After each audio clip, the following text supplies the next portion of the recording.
Another corruption scandal has rocked India's defence establishment. India has cancelled a major arms tender following allegations of bribery. The estimated $1.8 billion tender for about 1,600 towed artillery guns has been scrapped after a Singaporean firm was accused of bribing defence officials. And the cost of delay is lack of preparedness for war. Vishal Thapar brings you this exclusive report. Call it the Bofors curse.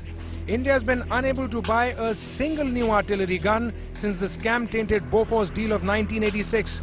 The decade-long process to acquire a new gun has been brought to a halt by the ghost of corruption again. For the second time in 3 years, India has scrapped its towed artillery tender. The decision follows a CBI red card to one of the contenders, Singapore Technology, which has been accused of bribing a former chief of ordnance factories. Now this left the erstwhile Bofors as the only surviving gun in the fray.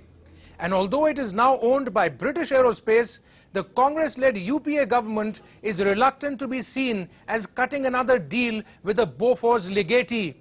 So, terming it a single-vendor situation, the government has called off the tender, even as both the Bofors and the Singaporean guns are parked in Pokhran for comparative trials.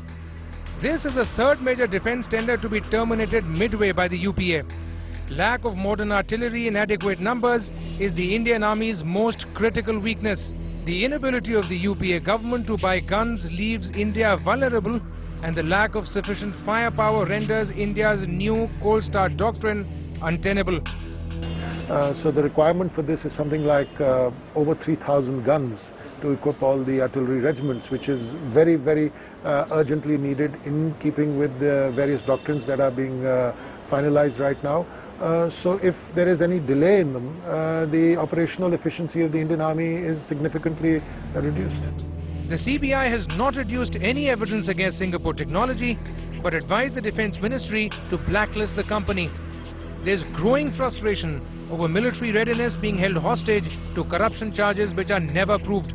You know, the CBI has, over the last 5 or 6 years, the CBI has been in charge of investigating about roughly about 42 arms deals that were negotiated by the previous NDA government. And it has really not concluded its investigations into any of them.